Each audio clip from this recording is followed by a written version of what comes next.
Nous débattons aujourd'hui sur les orientations budgétaires de la ville de Vaux-en-Velin pour l'année 2019. Et le moins que l'on puisse dire, c'est que vous restez fidèle au cadrage budgétaire des années précédentes. Si nous sommes conscients des nouvelles contraintes budgétaires imposées par l'État, elles ne peuvent pas être, à elles seules, vous exonérer de votre bilan. Oui, l'État a demandé aux collectivités locales un plan d'économie de 13 milliards sur 3 ans. Cela s'est traduit en juin dernier par une contractualisation avec l'État, encadrant la croissance des dépenses de gestion courante à un maximum de 1,46% pour la ville de Vaux-en-Velin.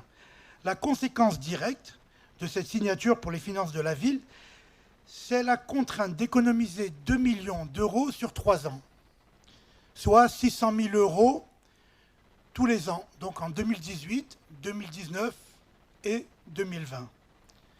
Cette réalité aurait dû, Madame la maire, vous pousser à prendre un peu de recul nécessaire sur ce qui fonctionne ou pas aujourd'hui à Vaux-en-Velin. Cela n'a pas été le cas. Pourtant, lorsqu'une collectivité est confrontée à un plan d'économie, plusieurs solutions s'offrent à elle. Recourir à l'impôt pour augmenter ses recettes propres, recourir à l'emprunt en s'endettant à moyen ou court terme, ou bien réduire les dépenses de fonctionnement de la ville. Premièrement, le recours au levier fiscal.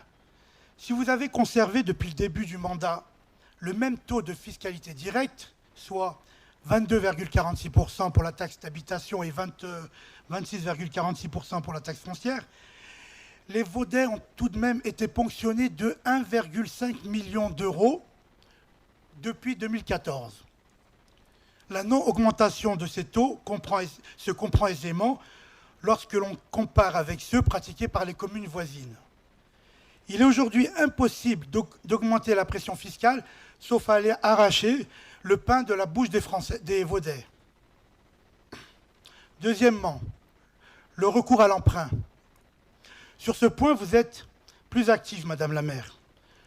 Car oui, au début du mandat, l'endettement de la ville de Vaux-en-Velin était de 59 millions d'euros pour une capacité de désendettement de 9,6 années. Au 31 décembre, vous prévoyez un endettement de la ville de 73,6 millions d'euros pour une capacité de désendettement de 12,6 années. Cela représente plus 24% d'endettement en 5 ans. Vous avez donc décidé de laisser une ardoise à l'équipe qui vous succédera en 2020. Ce n'est pas acceptable. Troisièmement, la réduction des dépenses. Les dépenses réelles de fonctionnement ont augmenté de 2 millions d'euros du compte administratif de 2014 au compte administratif de 2017. Les prévisions pour 2019 ne sont guère meilleures puisque vous prévoyez 2 millions supplémentaires. En tout, ce serait 4 millions d'euros depuis le début de mandat. Concernant les dépenses de personnel en 2019, elles représenteront 66,44% des dépenses de fonctionnement, alors qu'elles n'étaient que de 61% à votre arrivée aux affaires. Ce n'est pas ce que j'appelle une gestion maîtrisée des dépenses. Vous l'avez compris, Madame le maire, nous considérons que le cadrage budgétaire que vous nous présentez n'est pas bon. À force de faire des économies de bout de chandelle et de raboter, par-ci et par-là, sans véritable stratégie, on finit par n'avoir aucune marge de manœuvre. Pourtant, des solutions concrètes existent afin de donner à notre collectivité les moyens de continuer à proposer des services publics de qualité tout en réduisant les dépenses. Quelques exemples et je terminerai mon intervention. Tout d'abord, je pense à une mutualisation intelligente avec les services de la métropole de Lyon afin de gagner en productivité à l'échelle de l'ensemble du territoire. Mais cela impose de repenser la répartition de l'ensemble des missions municipales et métropolitaines afin d'éviter les doublons. Il faut créer un dialogue intelligent avec la métropole qui n'est pas une collectivité concurrente, mais partenaire. Ensuite, je pense au transfert des équipements à vocation métropolitaine, comme notamment le planétarium dont M. De Surget parlait.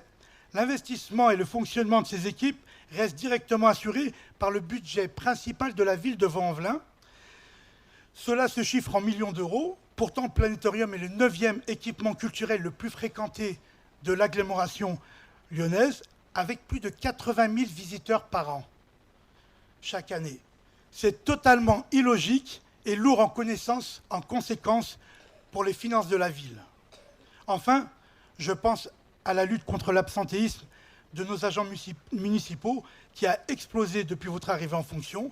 Mais comment leur reprocher de fuir les conditions de travail exécrables que vous avez mis en place?